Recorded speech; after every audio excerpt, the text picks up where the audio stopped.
The following is a Comfortably Zoned Radio Network production.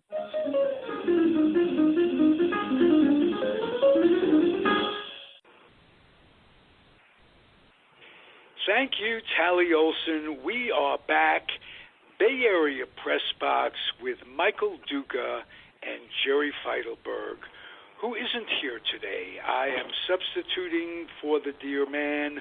I'm Ralph Tyko with the Comfortably Zoned Radio Network. Michael Duca is here, and we're going to talk a little year in review for Bay Area sports. Hello, Michael. Good afternoon. How are you, Ralph? I'm not bad. Getting through the baseball Jones. How many days till spring training? That's always what I'd like to know. Let me see. I can do this. It's about 47, I think, maybe 49. That's doable. It's not long. No, they report right after. They report right after Valentine's Day, and Valentine's cards will be out at your drugstore by the end of this week. So. Oh, I can't wait because you got to make Mr. Valentine happy. That was a manufactured holiday, incidentally. And it's nice. We get to be romantic with our women and our men. And all this time I thought it was to honor the disguise Bobby Valentine wore when he went back into the dugout. I still have a picture of that in the back of my mind with the sunglasses, the Groucho disguise. Uh-huh. Probably the best manager the Mets had since Gil Hodges, if truth be known. And I always thought that he'd manage again. And he ran out of team. He managed in Japan for a while. Well, he may have been an effective field manager, but I don't think he was an effective member of an organization. Okay. And I think that's where he got short-circuited. You not only have to be able to deal with the people below you, you have to be able to deal with the people above you. Right. He had this incredible ego, mega ego, that precluded him from taking advice, from compromising. But he was... Yeah, when we're off the air, I can tell you some stories that I'd rather not share on the air. Okay. Probably wouldn't want to hear him on the air, but off the air, I'm all ears, that's for sure. Let's talk a little, start with the Giants in the year in review. What do you think stands out the most? And let's start with that question. What stands out, when you think about the Giants 2019, what stands out the most? Well, I'm going to tell you, Ralph, last night my wife and I went to the movies, and we saw the ninth and final episode of Star Wars in IMAX. And the photography is spectacular, and the storyline is great, and the action is wonderful. And as much as I enjoyed that movie, I would say for most of the second half, I was also thinking about how it's coming to an end. It's almost over.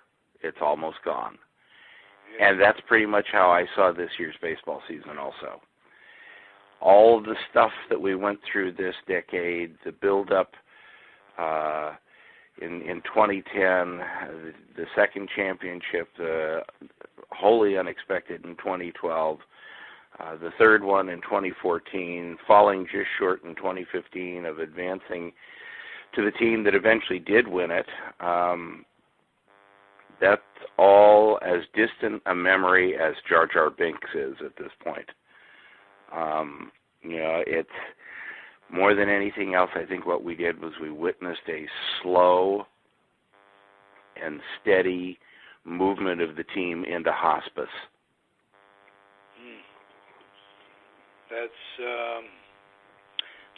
Let me counter question. When you say moved into hospice, what needs to be done to get us out of hospice? Well, there's usually only one way that things get out of hospice. Yes. And I think that you're gonna, I think what we need to do is accept the death and grieve, and then be able to move forward and see if we can start with a new generation, which, cleverly enough, was also a Star Wars title. And what timing with Bochy leaving the team? I won't say he's retiring. I won't say he was asked to go. I think it was mutual. I think he needed the team needed a rest from each other. I don't know about that. What I do know is that if you as ownership make a commitment to follow a significantly different method of doing business, if you will, this shift, keeping with what we've been talking about outside of sports today, this shift is as significant as when Netflix went from being a mail order company to being a content creator and provider. That was a paradigm shift within the organization. We're no longer filling envelopes with DVDs and mailing them to people. We're making movies on our own. And that was a complete paradigm shift, and this is too. You're going from old school. I'm not going to denigrate Bruce Bochy in that methodology by saying seat of the pants, but it was in some ways experience and in many ways emotion-based decision-making to truly emotionless, some would say bloodless, analytical, mathematical, probabilities-based decision-making. And as I've told people since Madison Bumgarner signed with Arizona, you don't. Madison's not a really obscure guy. He's kind of transparent when he speaks, and he said that he had Arizona in his sights all along because he wanted to go to a place that not only that wanted to win, but that played the game the way he plays it. And he didn't mean he wanted to go to an organization that liked to throw cut fastballs. He meant he wanted to go to an organization that allowed the possibility of a bullpen gate opening in the fifth inning of Game 7. Analytics will never, ever allow that to happen, ever again, because they will tell you that there is insufficient evidence and virtually no logical chance that somebody can come out of a bullpen on one day's rest and give you 90 pitches and win a World Series. And he knows that.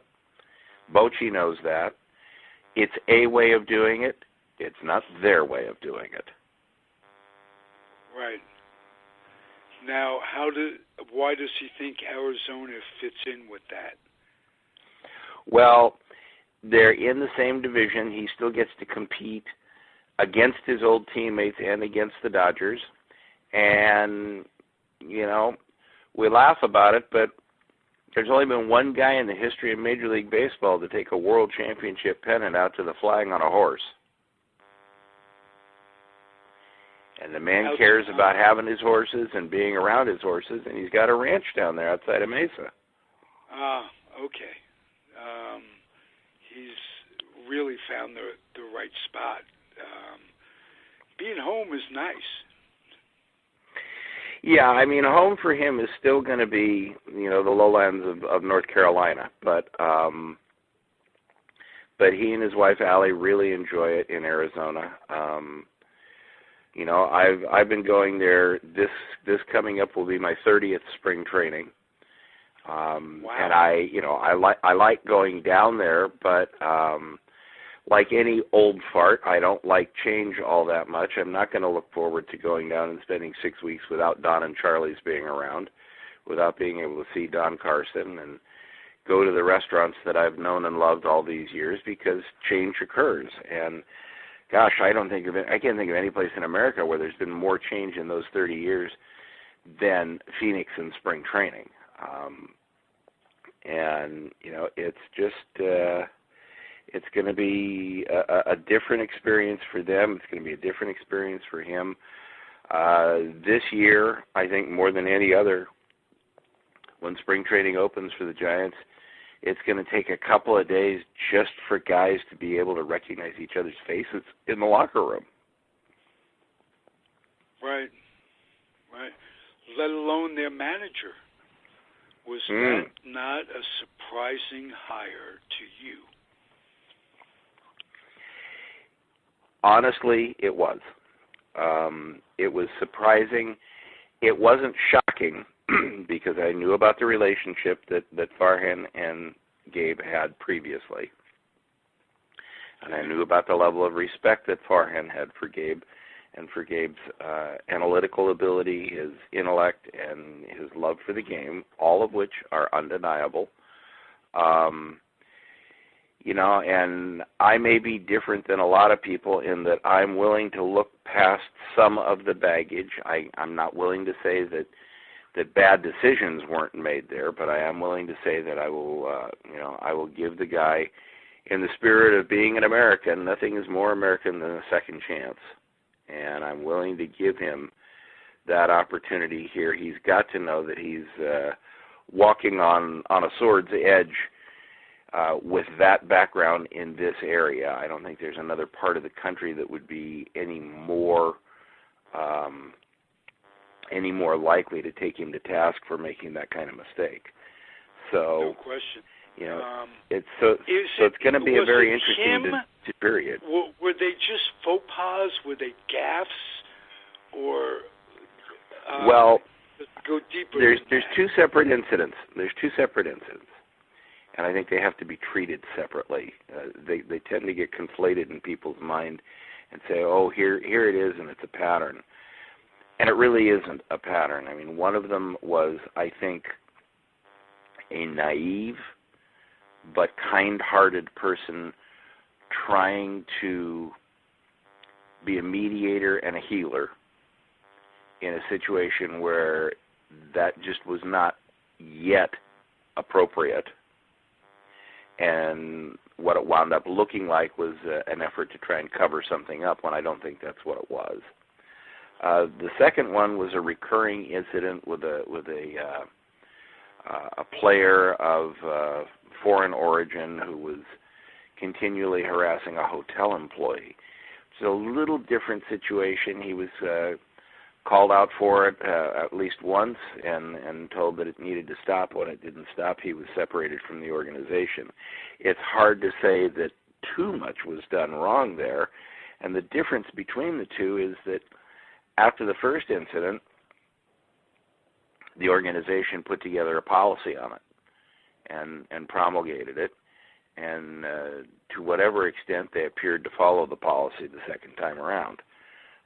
So the first time was an absence of policy, and what you have to do in a situation like that as an organization is learn from it and adjust to it. And they produced a policy, and they tried to follow it the second time. So,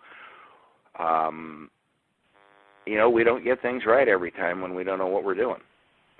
Right. The second time, if policy was changed after the first, could be looked upon as a positive rather than a negative. I think it can be looked on as both. It's a positive in that it was dealt with. It's a positive in that, to the best of our knowledge, we haven't seen the problem follow the people involved. Mm-hmm.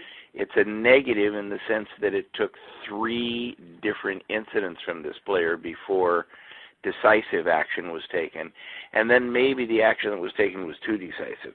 I think somewhere in between. He was a minor leaguer, so he had no union to represent him. But if this is a major league player, I'm sure you would have had a grievance filed if he went from 0 to fired. No question about that. I mean, the strength of the Major League Player Union, probably the strongest union in the country. Yeah, and yet you and I will probably differ on something because I don't think of them as a union. They don't think of I am a union member. Themselves. I am a union member, and a union. I belong to IATSE, the International Association of Theater and Stage Employees, which also does TV work. And a union negotiates not just pay, it negotiates working conditions and benefits and work rules. And to me, a true union would have made a bargaining point on day one of artificial turf, knowing that it was shortening careers. Did Gabe have anything in his history before all of this that's in any way negative along the same lines that we're talking about? Well, you could. No, I don't think so. You could. Okay. You know, you can make fun of the fact that he did TV commercials and kind of was showing off athletically and preening a little bit there. He's clearly got a probably benign narcissistic streak that's about 1.5 miles wide running through him. He's quite benign, though. Yeah, I mean he's clearly infatuated with how he looks and how his body looks, and how he walks out to the mound and in a military manner. Yeah, and I would have to say that probably Los Angeles probably Hollywood would be the one place where you could get away with telling people that you believe in an overall suntan. That's probably not going to fly very well here because people here don't think about suntanning in the first place. There's not enough sun to get it naturally. And, people here aren't into tanning beds like they are in some other parts of the country. So, that's a little bit out of character for the Bay Area, and I think you'll find that gets tamped down after a while. Okay. I want to ask you this. Were you surprised that Heinsley Mullen did not get the job? I thought he was being groomed for it, and I thought, given he was being groomed for it, but there's a couple things I think you need to look at. One of them is he was being groomed for it by a prior regime. And we just don't know. And I'm not even trying to speculate here. I'm just pointing out the possibility. We don't know how much palace intrigue has gone on since Farhan was hired. Farhan was hired to replace Bobby Evans, who was a Brian Sabian protege. But Brian wasn't gone. He was still in the organization. He's still around. And all the coaching staff stayed. And all of baseball ops stayed. People like John Barr and Dick Tidrow were still around. And we just don't know what kind of palace intrigue was happening behind the scenes. How many people were pledging loyalty to the new regime, and how many people were actively working behind the scenes to thwart the new regime. Maybe I've watched too much Game of Thrones, but there's always stuff going on that we don't see, and people get identified. When you come into the situation, people get identified by being a member of this camp or that camp or the third camp, and there are alliances. There are, I will work with you because it's in my interest. I will work with you because it's in the organization's interest. I will work with you, apparently in order to try and subvert you. There's lots of ways for people to function in this kind of situation. And we didn't hear things like that when McGowan was alive. there seemed to be a flow. Well, there was a confluence of so many things that happened this year. So many things that happened this year, Ralph. You had, in addition to having Farhan fully take over this year, you had Bochy announcing at the beginning of the year that he was going away. You had the most unfortunate incident with Larry and Pam Bear, which took Larry out of the picture for 4 months, put Rob Dean into the picture. We don't know much of anything about Rob Dean except that, he's part of management, at least whose prior generations were pretty conservative, pretty out of character with Bay Area political leaning and thought. And we just, we don't know.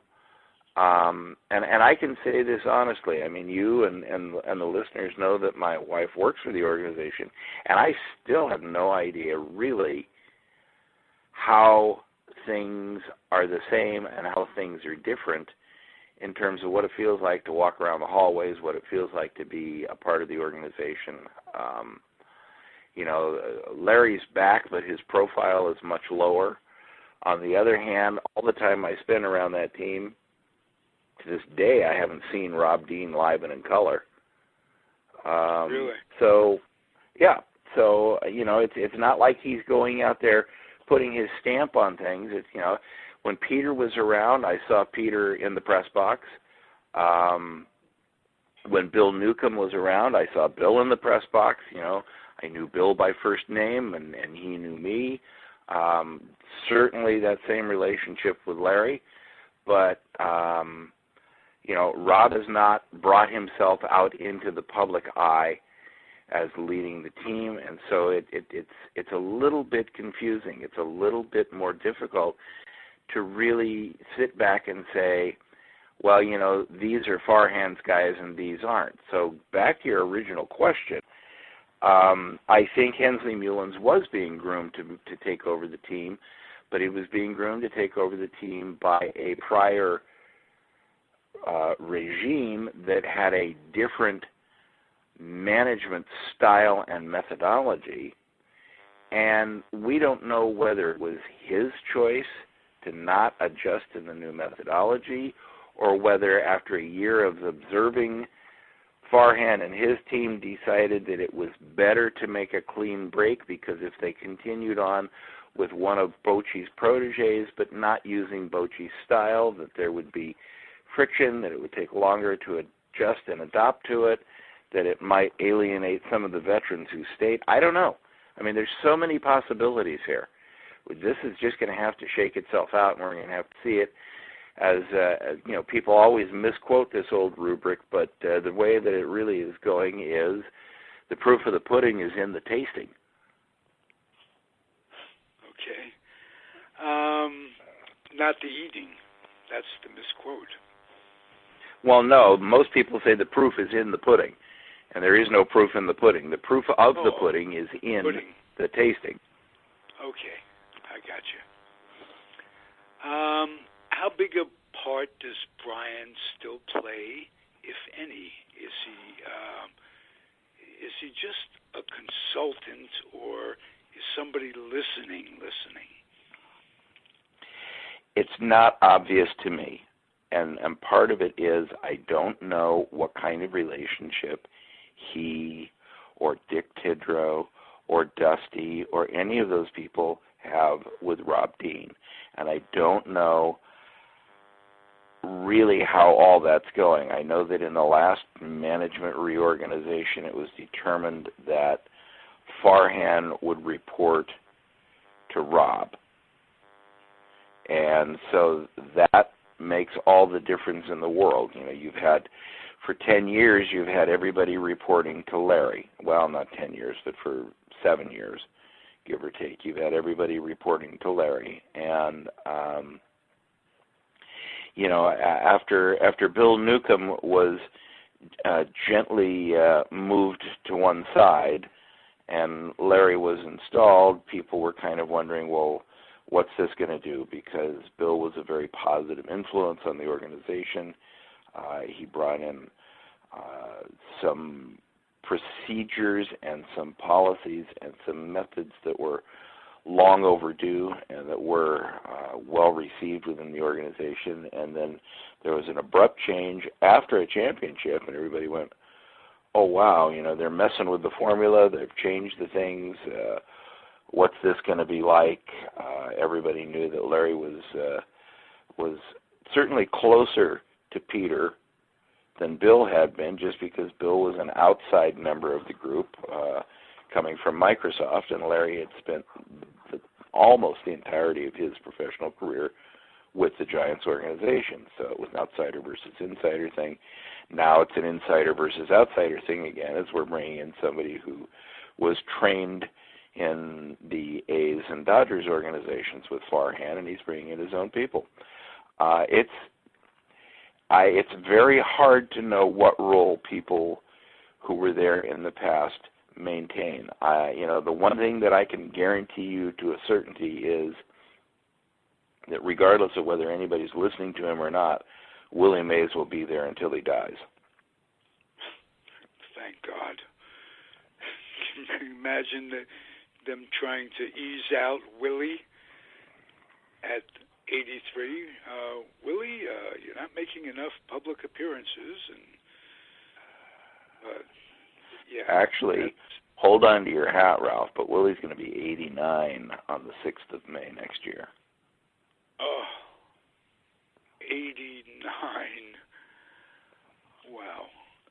The last surviving member of the 51 championship New York Giant team. And I think along with Johnny Is he? Wait a minute. I think Johnny Antonelli's still around. But that was in 54. I meant the 51 National League Championship team that I got to see when I was a little kid at my grandfather's side. Well, now let me stop you for 1 second, just 1 second. Sure. Because I think you're probably right, but was Davey O'Brien on the 51 or 54 team, or both? Davey Williams, you mean? Was it Davey Williams? Second baseman? Second baseman. He was on the... I don't think he's alive either, but he was on the 54. That wasn't the question, though. Was he on the 54 team? Okay, because there was a reunion that I went to, and I met a lot of these guys. I mean, separately I met Bobby Thompson, but I met him. I talked with Alvin Dark, Monty Irvin, a bunch of different guys, and at this reunion, and I thought it was a 51 reunion. It must have been Davey Williams, and that was a reunion of the 54 team. And okay, because that's where I met John Antonelli there. Right, and as far as I know, John is still alive, as is Willie, and John and Willie are the last of the 54 team. My God, it's dating all of us, let's put it that way. And what scares me is it has all gone so fast. The older we get, the faster it goes. And we're blessed to still have him at 89. We may have been joined by Jerry Feitelberg.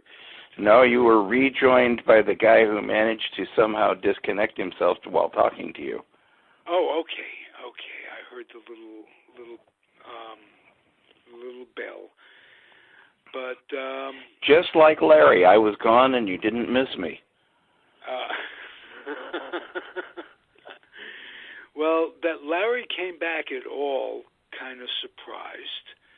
And it surprised that he came back and his position was depreciated.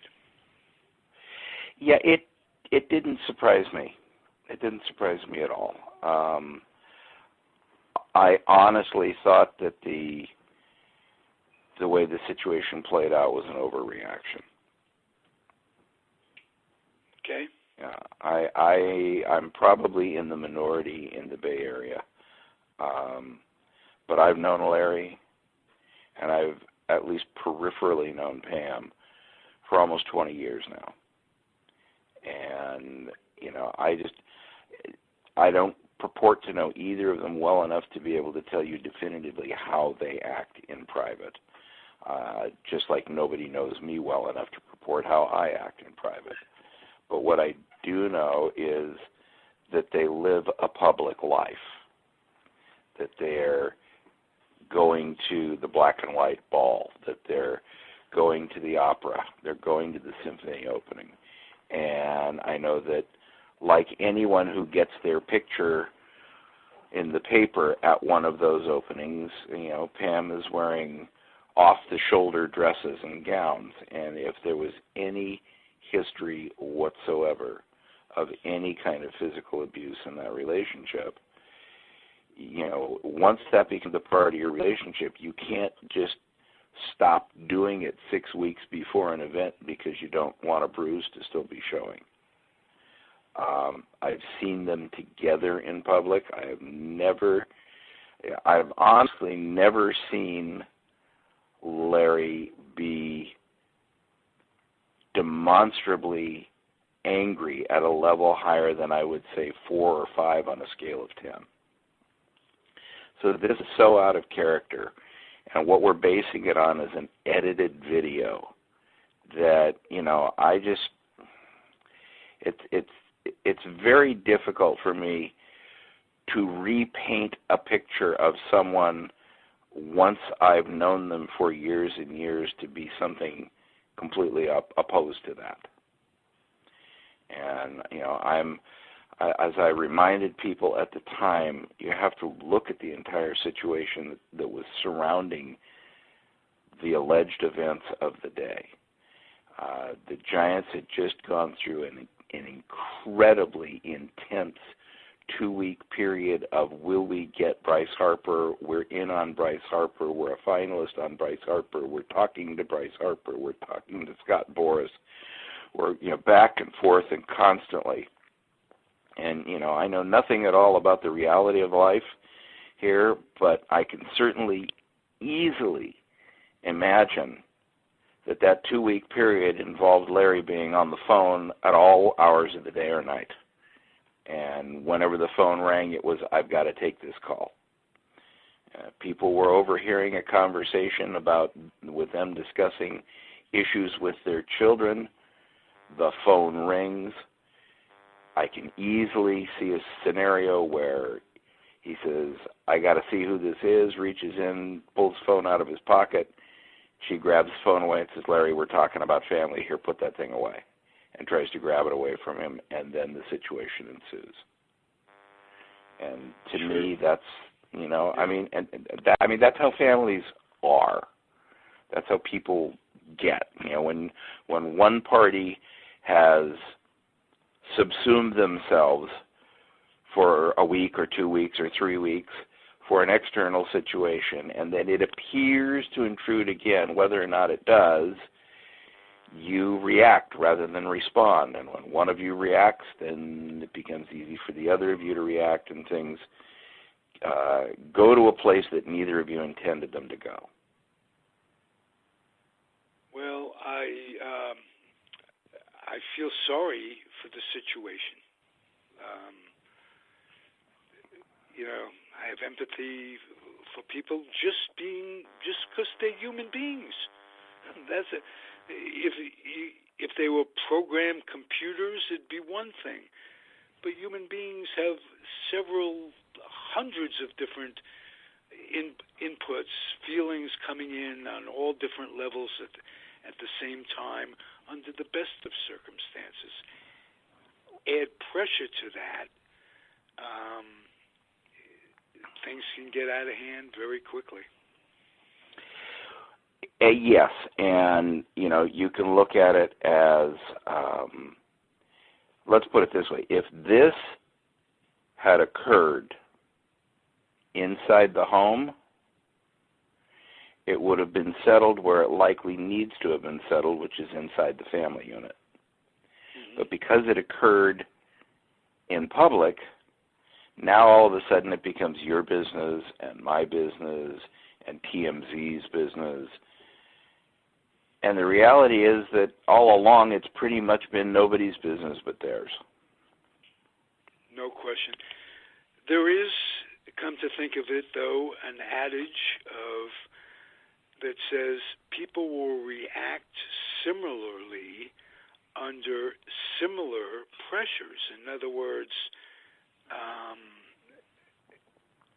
it's probably not the only time he's had pressure in his life, but it's the only time that his reactions were public. Let's put it that way. Well, yes, but even still, I'm saying something different from what you're saying. I'm saying that the pressure was really on Pam and not on Larry, in the sense that she probably had to put herself and her needs aside for an extended period of time while this process with Harper was playing out. And when you bring in children's needs, as you and I know, yes, that supersedes the relationship, certainly in her mind, and probably in his under different circumstances. So if he's guilty of anything, it's prioritizing the needs of everyone in the family. And True, and yet, can you become a successful executive by ignoring your telephone? And also by ignoring, you can't become a successful executive by ignoring your telephone, but it's possible to become a successful executive by ignoring your family. Well, true, and the other thing that you have to keep in mind here is that this was 11 o'clock in the morning on a work day. You know, it's one thing if this happens at home at 9 o'clock at night, or if it happens on a Saturday afternoon, and it's quite something else at 11 o'clock on a Tuesday.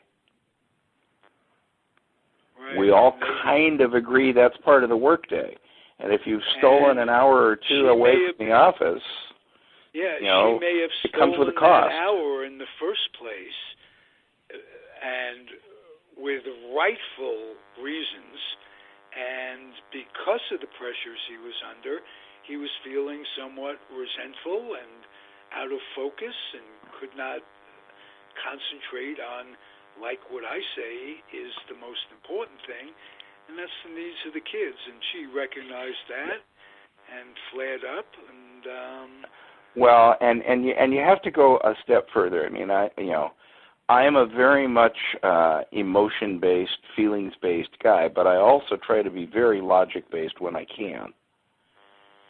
And you just have to look at the logic of the situation here.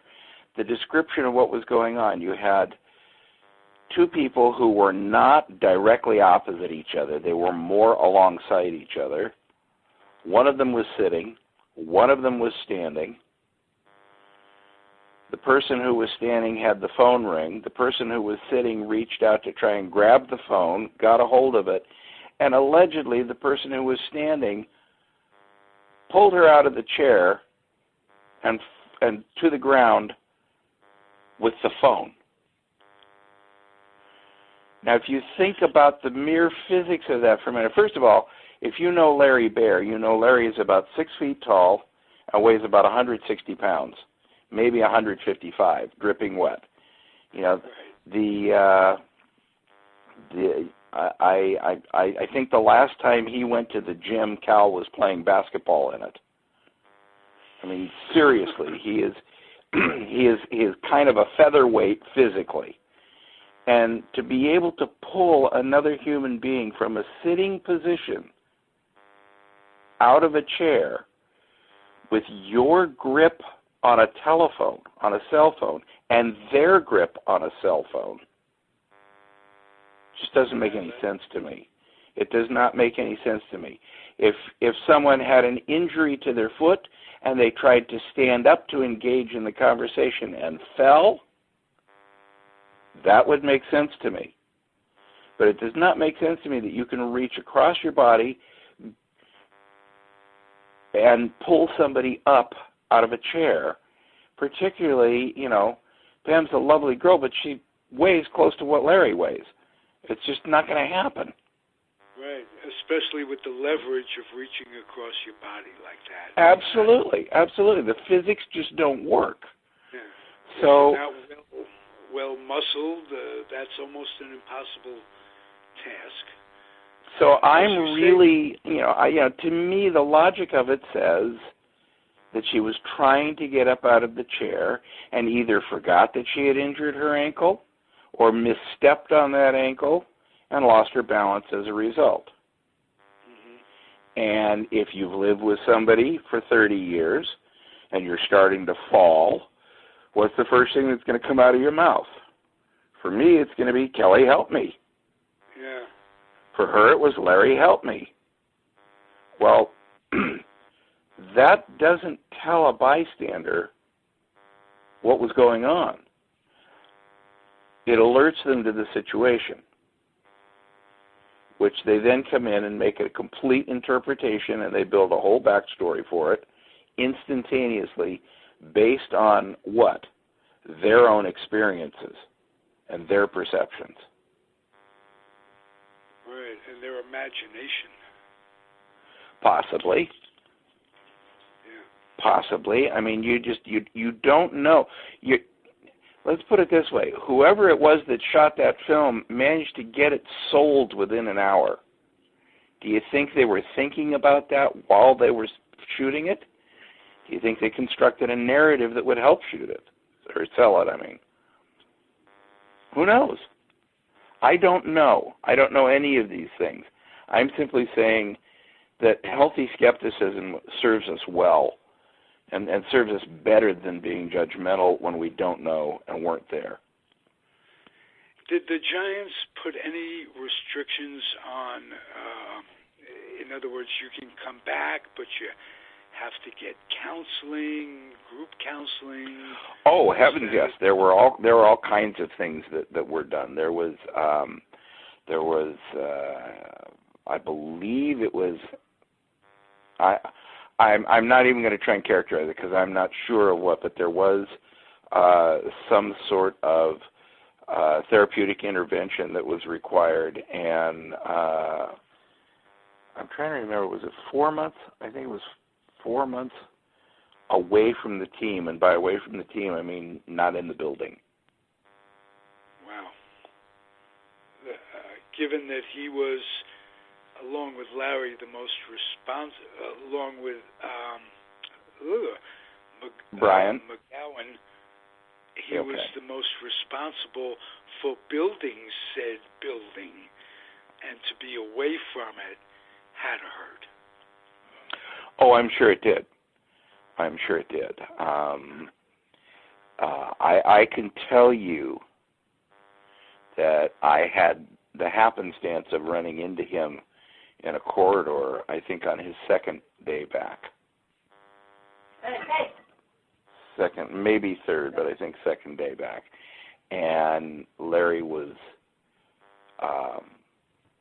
warm and also very contrite. You could feel the contrition despite everything. He was clearly glad to be back. He was clearly glad to be in his element.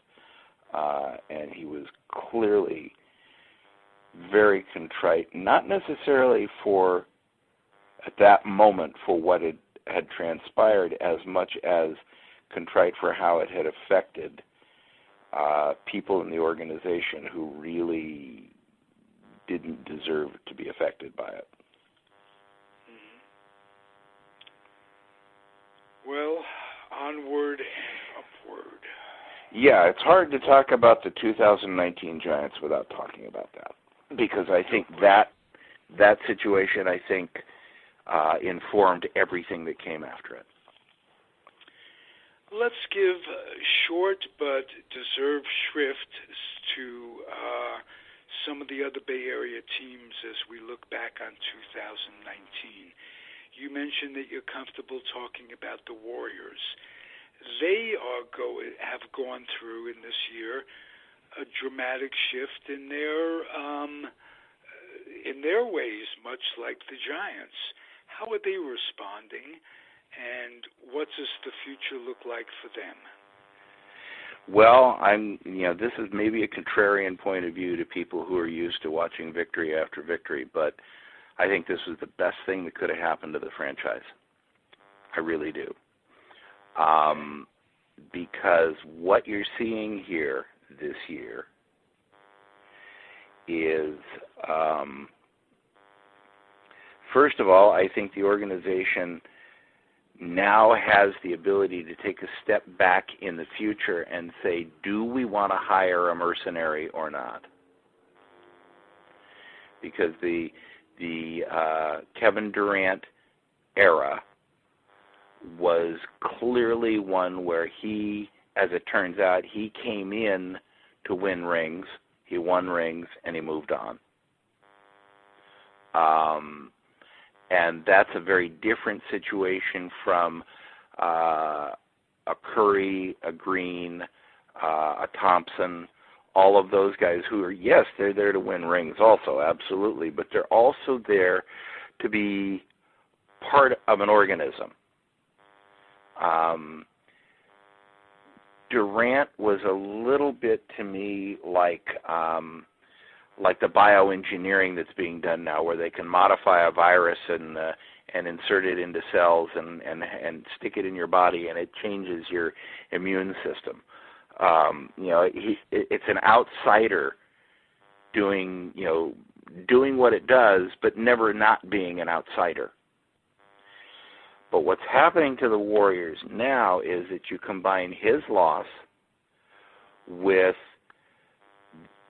basically a year off for Steph and for Clay, which will prolong their careers significantly. Really? Having a full year to rest up the rest of their bodies. And you've got a bunch of young players right now who are wearing a uniform that is associated with extraordinary excellence in championship right now. Eric Paschall is, next year, Eric Paschall will be what he would have been 5 years from now because of the number of minutes that he's getting to play against NBA competition.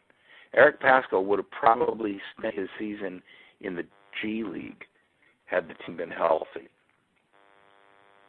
Wow. And instead, he's going to play 65 or 70 games, and he's going to play 28 minutes a night. And that development is unbelievably irreplaceable. It literally would have taken 4 or 5 years for him to get that many significant minutes. He may have gotten minutes, but they would have been minutes when the team was up 24 with 9 minutes to play in the game. Right. And they wouldn't have been minutes against. Time. Yeah, and the reason it's garbage time is because you're going against other players who don't get to play either. And great, you can play better than other non-players. That doesn't teach you anything, and that doesn't build your confidence. But going out there night after night in a starting lineup in the Western Conference, the learning that's going on is unbelievable. And not just that. It's not just that. They are also getting the undivided attention of Steve Kerr and John Collins and the rest of that coaching staff. And that, I mean, they are in the best situation they could conceivably be in. I'm here to tell you right now, if guys like Alfonso McKinney and Jordan Bell had been able to go through this instead of what they went through, they wouldn't be on other teams. They'd be way too valuable to let go. Good point. That's a great point. So you look for positive. I look for them to compete for the championship next year. I look for them to compete for the championship next year. I look for them to be a top 2 team in the Western Conference next year. And that's without knowing who they draft. That's without knowing whether they turn D'Angelo Russell into something else at the trade deadline or not. Whoa. That's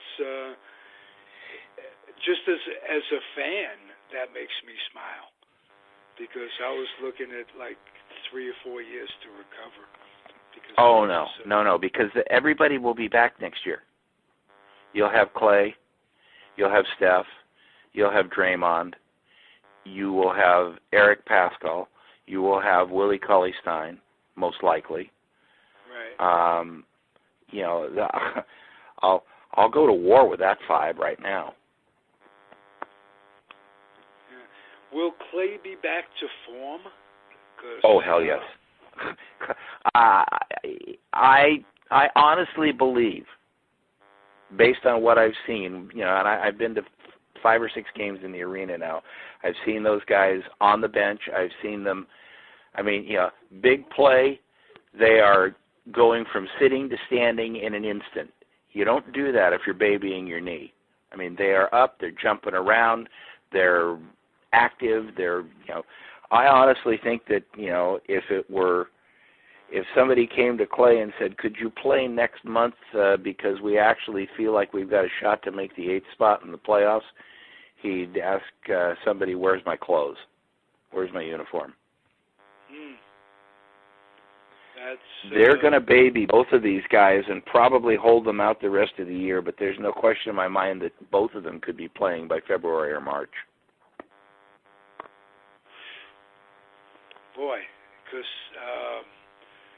he was hurt seriously, and yes, he was. Some guys rehab and want to rehab as quickly as possible. That's a head trip too, so that he has the desire to come back.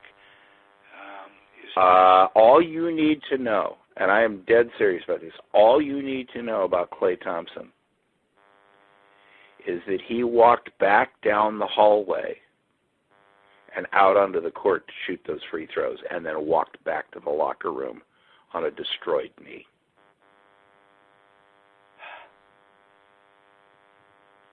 Wow. Forgot about that one. Yes.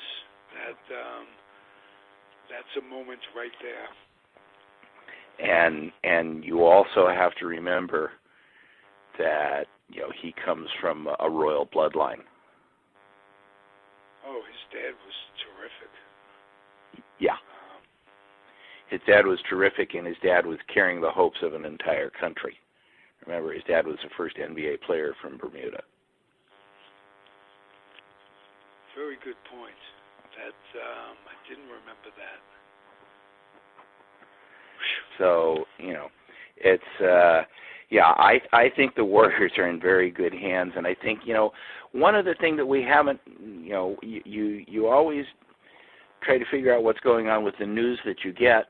Sometimes we lose sight of the news we don't get, and the news we have not gotten this year, I have not heard one word about headaches, spinal problems, or retirement about Steve Kerr. Not one word. I was going to ask, yes, that's a biggie, because he gave up the team for a while. Who came in and ran it? Luke Walton. Luke Walton, right. That's very good news.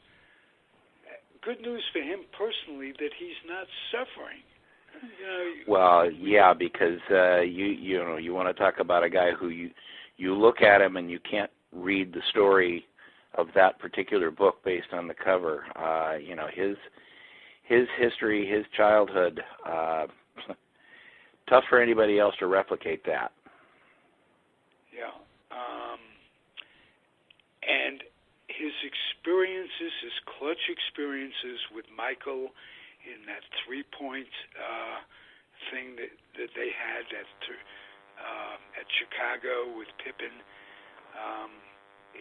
he was so clutch, and so automatic that says something about a guy like that. Coming up big with the three.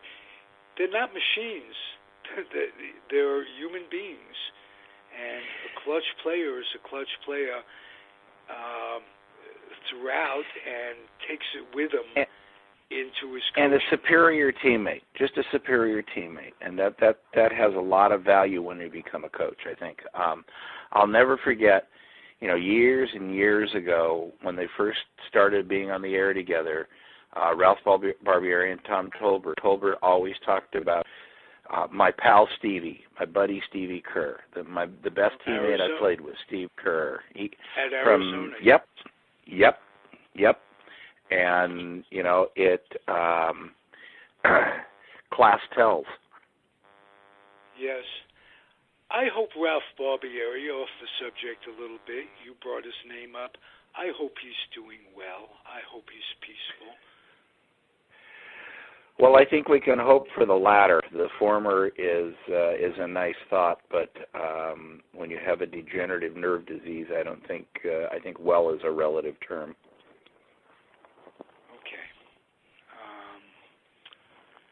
The peaceful part will come hard for Ralph. He had a kind of personality that you don't think of when peace is inserted. No, if I were to close my eyes and try to conjure up the mental image, and I realize that Ralph grew up out here, but to me the mental image of a typical New Yorker, I would have trouble picking between Ralph and Donald Trump. And I'd probably wind up with Rudy Giuliani, but nevertheless. As a New Yorker, I want to tell you that Trump does not typify a New York person. And I'm going to disagree with you. He certainly typifies the stereotype, whether you like it or not. And there are nice ways of doing it and not nice ways of doing it. But the whole notion of an in-your-face personality, of saying exactly what's on your mind without a filter, is very, very much meets the New York stereotype. You like it or you perhaps, don't, and in many people I do like it. The way Trump does it isn't like the typical New Yorker. Well, no, it's like the typical very successful New Yorker now. Now he knows that there's a difference between being natural and pure and saying, and then going through a thought process of, well, if I really wanted to be unfiltered, what's the craziest way I could say this? You mentioned Rudy Giuliani. There's two Rudy Giulianis, the way I look at it. The Rudy Giuliani of back then may indeed typify a New York personality. Say what you want about him back then. He was an effective mayor. He brought us through the 9/11 crisis and all that. He's changed. He's either a mental or an alcohol problem, or just getting divorced and needing the money. The first time, the second time, the third time, the fourth time. Which time are you talking about? How about, I'll just put it to the recent time. I know there was some rumor he spent like $268,000 on his mistress and what have you. He's in a different world. You put him next to the man with the most power, the most undeserving member of society to have that power in Trump. It's got to change you. It gives you a sense of entitlement, a sense of they'll never get me for anything. I've got that Teflon Don thing just by being near the current Teflon Don. But there was a metamorphosis there. Trump, on the other hand, his personality was the same back then as it is now, and I think he's the stereotypical buffoon of how people think of New Yorkers, but you have to really magnify his shortcomings. Well, I would say if I were a psychoanalyst and I were going to guess who his favorite character was on television when he was a child, right? Who would you think? Who would you think? His favorite character, cartoon character? Yeah, cartoonish. Yeah, I mean, yeah. It's just, who do you think he saw and said, "Wow, I want to be like that"? Johnny Bravo. You don't remember Johnny Nope. Bravo? I remember Johnny Bravo, and that's close, but I've got a better one. Okay. Phineas T. Bluster. Oh, yes. Now we're going back to the howdy. Hey, kids, what time is it? It's howdy doody time. That character really was a great stereotypical character. I'll tell you who he's like, and Peter Golenbach and I have talked about this on the air. Trump is very much like George Steinbrenner, and George Steinbrenner is very much like Trump. Yeah, and Steinbrenner is seen as the quintessential New Yorker, despite the fact that he's from Cleveland and went to school in Florida. Nevertheless, he's still seen as the quintessential New Yorker. Yeah, the other guy that I think of when I think of Donald Trump is Foghorn Leghorn. Okay, I don't remember all. No? Well, Foghorn Leghorn is the Southern-speaking rooster in the cartoons, and and he's all. And he's like 6 feet taller than everybody else. He's bigger, and he's all all talk, all as we say in Texas, all hat and no cattle. He reminded me of Lyndon Baines Johnson in a way. Yeah, except Lyndon Johnson was all hat and it was full of cattle. and the occasional empty fertilizer tank that got resold 2 to 3 times. And you and I are the only people listening who are old enough to remember Billy Saul Estes. Well, yes, that's another one. But just that you pulled Phineas T. Bluster out, that when you're a little kid, that doesn't mean you're stupid. So when they play your shows like Howdy Doody, they had to invest. They had to insert real life characters like the Detective Doody. You remember him? And Chief Thunderthud. Chief Thunderthud, and the most important character to a little kid at that time was Princess Spring Summer, whatever. It was a Native American woman who was absolutely gorgeous, and they played her up as a classy Native American. They did not have her coming out and doing a stupid wahoo type thing. And this was the 1950s, but late in the 60s, early in the 70s, at my school at UC San Diego, and many people thought it was a very strange thing to do, but as part of our lecture series, we hired a guy to come talk to us for an evening, and his name was Bob Smith. I don't know if you know who Bob Smith was. Buffalo but Bob. He was better known as Buffalo Bob. And those things mattered to him. They mattered to him way before they mattered to the rest of the country. And that was intentional.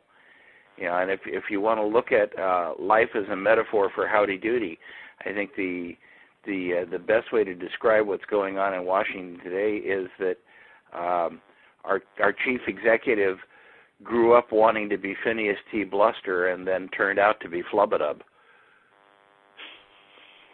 Another one. Yes, boy, that goes back. Flubadub. I had Pez dispensers in the Howdy Doody characters when I was a kid. That's how far back you mentioned the University of San Diego, and University of California at San Diego, please. Oh, yeah, University. One is a secular institution, and one is a religious institution.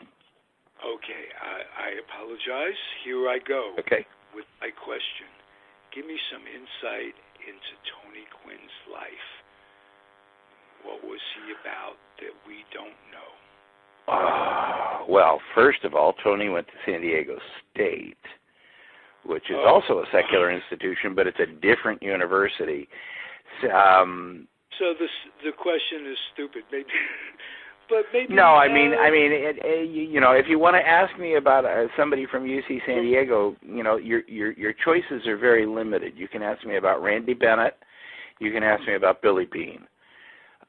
Pretty much those two. I mean, for many years, Billy Beane and I were the only UCSD people involved in Major League Baseball. Well, that's the guy that I'll substitute for Billy Beane, because we're going to segue a little bit later on and talk about the A's year. Give me some Billy Beane from a personal interaction.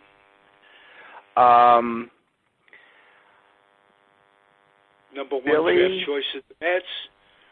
Yeah, and a guy who never lived up to his own expectations on the field.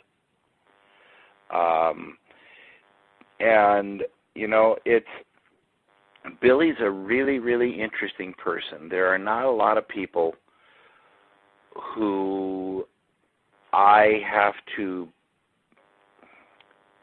don't know how to say this the right way, who I am careful around when I speak. I'm always careful around Billy because I know that there is so much going on behind the mask, because there's so much analysis occurring. It's almost in some instances like you're not sure that there's a person there, like you're talking to an avatar. Billy is, he always seems to me to be a little bit like, the description of that great Tennessee Williams character, like a cat on a hot tin roof. Billy always seems like he's ready to jump. He dresses casually, he's friendly, but you always get the feeling that there's two or three other mental processes and threads being processed while he's talking to you.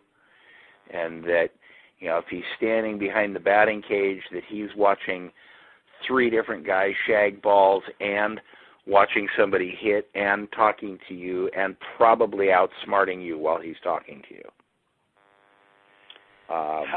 Just an enormously capable guy, just an enormously bright guy. How is he portrayed in the movie Billy Ball that's realistic, and what isn't good about the portrayal in that movie? Well, I don't think that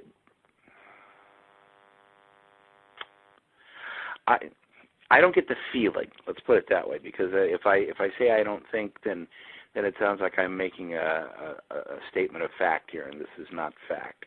I don't get the feeling that real life Billy Beane is all that comfortable in his own skin. And it's just not possible for Brad Pitt to play someone who's not comfortable in his own skin. I mean, if I were casting that movie, I think I'd put Chris Cooper in the role before I put Brad Pitt in the role. Oh, that's very interesting. I think that putting Brad Pitt in the Billy Beane role in Moneyball sold tickets, but I don't think it informs people very much about who Billy is. He's probably more intense than Brad Pitt portrayed. He's more intense. He's more introspective. He's, I think Billy makes decisions confidently, but I think Billy also second guesses himself all the time.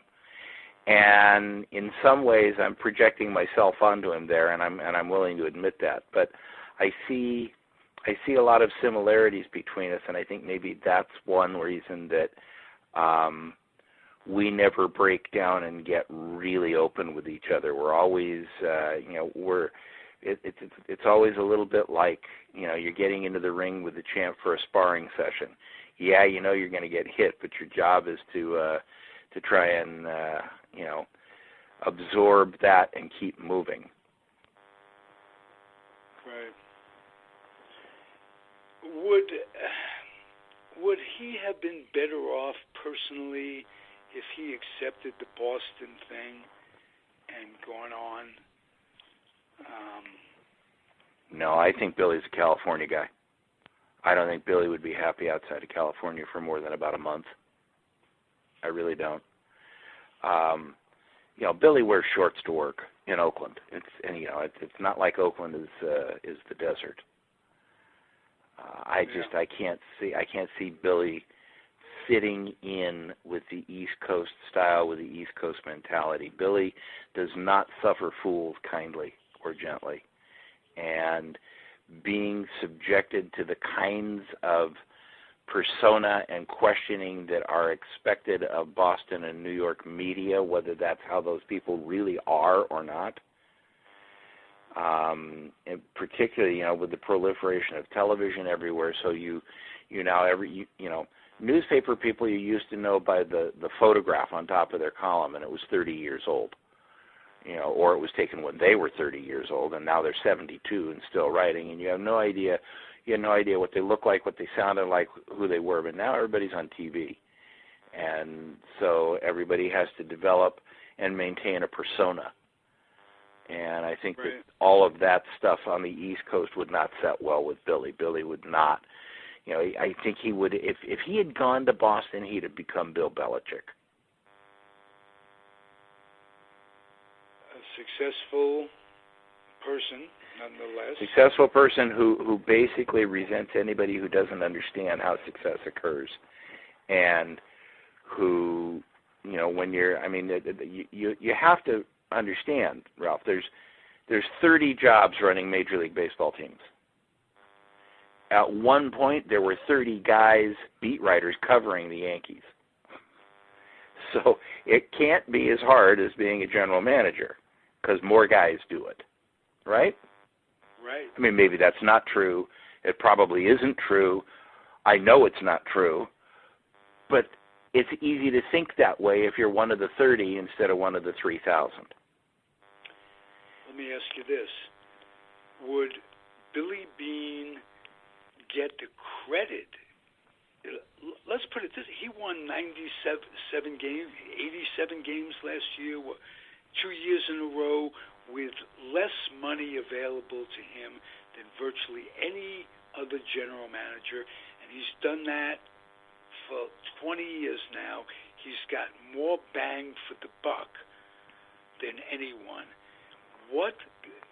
I guess I don't know how to word this. What could get him more credit? A ring. A ring. See, the situation is as follows. He's spending less money than most anybody else. But it's not that he's working for a team that has less money. The ownership group of the Oakland Athletics is the second or third wealthiest in all of sports. There is tremendous financial power behind that organization. However, like most people in the game today, they got that money outside of baseball, and they're not willing to pour that money into baseball. And so he has a limited budget to work with, but he does not have limited financial resources behind him. That's a choice that they make. And to a certain extent, I think it's a choice that Billy makes willingly, because I think he finds the challenge there. You know, when you've done the same thing for 20 or 25 years, it's not that easy to get up in the morning and go do it again. You know, it's pretty easy to get a been there, done that point of view. But for Billy, the challenge is, you know, what kind of purse can I make out of this sow's ear? Right. Well, the way he's reconstructed that pitching staff year after year after year, it just amazes me. And it will be very interesting to me. I think that the number one story for the Athletics this year coming up will be Mike Fiers and how he relates to the rest of Major League Baseball. Because Mike Fiers is this generation's replacement player. No, he didn't go against the union, but he went against the unwritten rules in the biggest way possible. He told the interior secrets.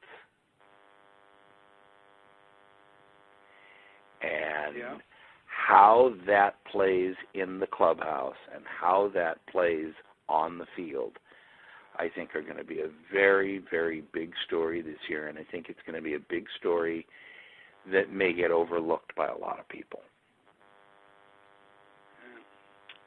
You know what comes to mind with the A's is the development of Simeon, the shortstop. And I have two words for you. I have two words for you that explain that from start to finish. Ron Washington. Right. The two best developers of infield talent in all of baseball, and maybe in all of baseball history, are in the Bay Area with Ron Washington, or at least have spent a lot of time in the Bay Area with Ron Washington and Ron Wotus. Whoa, I didn't realize Ron Wotus was up in that category. I know Washington helped. Absolutely. Chavez. Wotus developed everybody from Matt Williams to, oh God, I'm blanking on him now, the giant shortstop of the late 90s, Royce Clayton. Yes. He took an excellent first baseman in J.T. Snow and made him into, and I know I'm going to get an argument from a Mets fan, but made him into the best defensive first baseman I ever saw. Literally nobody's in second place. I mean, he's that much better, I thought, than anyone I saw. And what set him apart was his... Keith was good, and not only good, he was great. But I can't argue with you either. He was terrific. He was, and there's no two ways about it. But I just thought that as good as Keith was, JT was quicker, and therefore he got to more of those balls where he could show off his arm like Keith could. And I think he was, I've never seen anybody better around the bag. I remember distinctly as an official scorer, when JT retired, he was replaced by Lance Niekro. And Lance Niekro was a perfectly serviceable Major League first baseman. There was absolutely nothing wrong with him. But Jason Schmidt on the mound, somebody hit a ball down the line towards first base, not right down the line, but down the line, and Niekro dove for it, and he dove a fraction of a second too soon, and the ball hit the ground and skipped over his glove while he was falling. And I called that a hit, and Jason Schmidt ragged on me at first a serious and then in a funny way for weeks about how, a Major League first baseman has to make that play. He said, I've been here for 5 years, and I've seen that play made every single day. And I finally told him, I said, yeah, you saw that play made every single day by the best who ever played the game. You can't judge who's out there now by the best who ever played the game. You have to judge him by the average Major League first baseman. I said, and as soon as you can, if you can tell Lance Niekro how to change the laws of gravity so that he falls at the perfect rate of speed to catch that ball, then I'll change it to an error. But until then, it's a hit. Yeah, all that is instinctive anyway. He's and obviously J.T. Snow had the instincts that, which is. Yeah, I mean, I have some unpopular opinions, and, you know, one of them is that JT's the best first baseman I ever saw. And another one, and this guy was only here for 3 or 4 years, so it's not like I'm a lifetime Giants fan or anything here, but Omar Vizquel is the best shortstop I ever saw. And, yeah, I saw lots of Ozzie. And I thought he had the quickest release. He was just a pleasure to watch. And we saw him at the end of his career. Can you imagine what he... We saw him at the end of his career in the first night game that was played there. The Dodgers came into town that year to open the season, and the very first night game that was there, he made a turn at second base that had people slack-jawed in the press box. I mean, absolutely drool coming out of their mouths. They were so slack-jawed. And there was one writer for the LA papers who had been in Seattle, and he kind of looked around and he said, "Get used to this, guys. It happens every night." Wow. And it was, I mean, here's the difference. You know, you're old enough to remember my old Kentucky friend Johnny LeMaster. Yes. Boo. Johnny was, you know, somebody, I think it might have been Leonard Coppett who said this to me. He said, you know, great players make impossible plays look routine. Good players make routine players look difficult. Routine plays make difficult. Johnny LeMaster was one of those guys who you came away impressed with a play, and then you looked at it and you realized, no, it was more because of the way he made that play that it was difficult than the fact that the play itself was difficult. Vizquel was the exact opposite.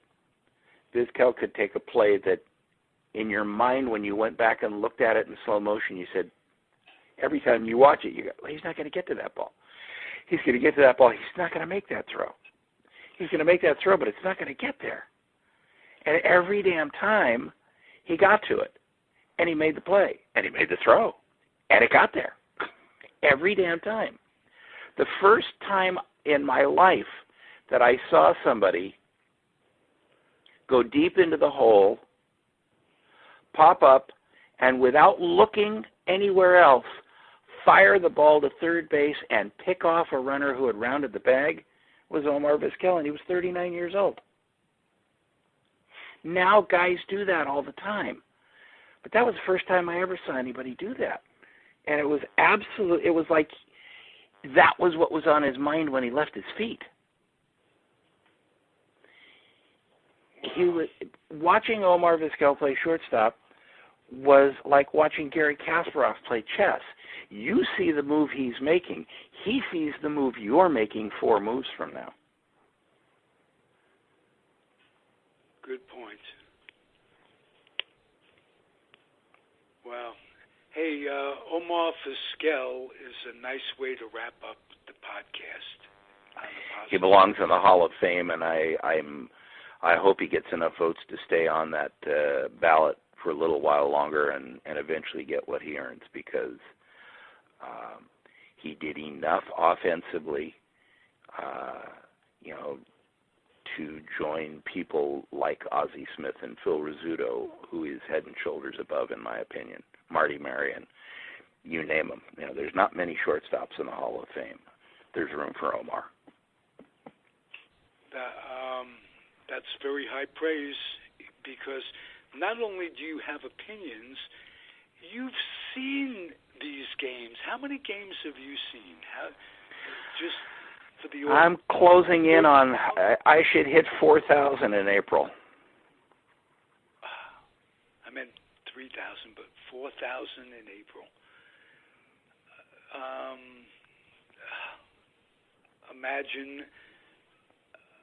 Imagine out there, if you're listening, the worth of this man's analysis. Well, it's worth what they're paying for it. Absolutely, and it's worth what I'm paying you to do it for. We do it for the love of it and the prestige. These are words that people will be listening to on YouTube 30 years from now. So, heaven help them. Heaven help them. Heaven help those who don't get to listen. You are tremendous, Michael Duca. Thank you for being a valued member of the Comfortably Zoned Radio Network team. Well, you're too kind. And before we ring off, let me just wish you a happy, healthy, and very prosperous 2020. My friends need that, and the country needs that. Thank you, sir. Can't wait to get together in January at Nations Burger on Webster Street in Alameda with Jerry Feitelberg. I'm looking forward to it. I always look forward to it. It's a joy to be able to maintain friendships as we get older. It is, and I want you to tell quickly, while we're talking about getting together in Alameda, tell the story of December 4th, 1943, and how Alameda comes into it, and how baseball comes into it. Oh, wait.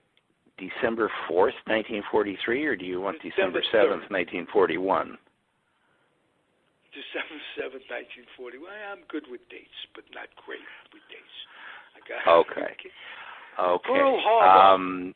There was a game at Washington Park, and Washington Park is a 3-wood and a 6-iron from that nation's. Especially if I were aiming for the naval base, it would be a 3-wood for me because that's how bad my hook is. But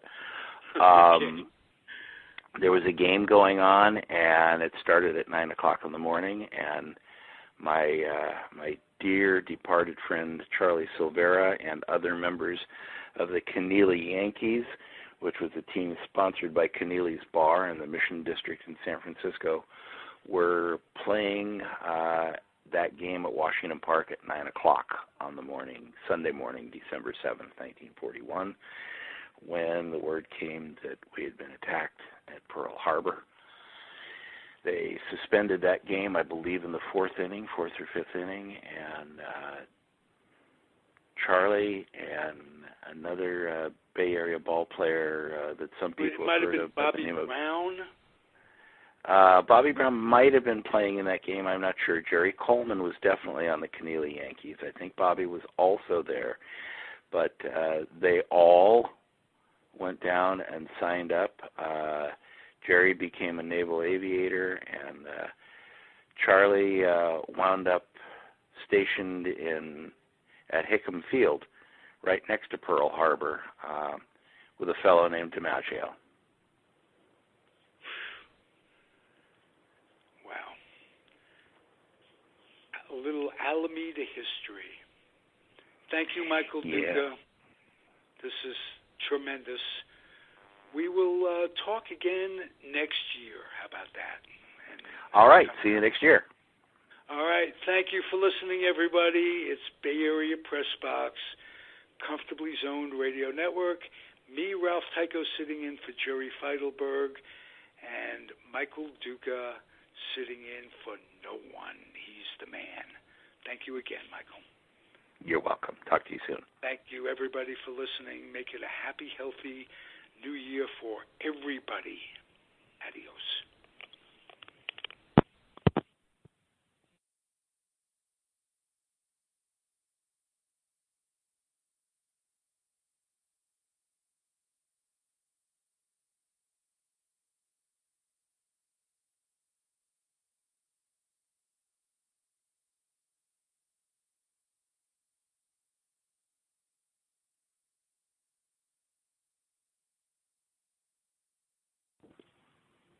Hello?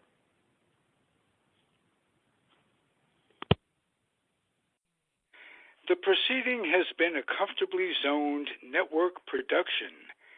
You are advised to keep your dreams wet, your humor dry, your children and grandchildren out of military recruiting offices and off the laps of clerics who wear dresses. Thank you for listening, everyone.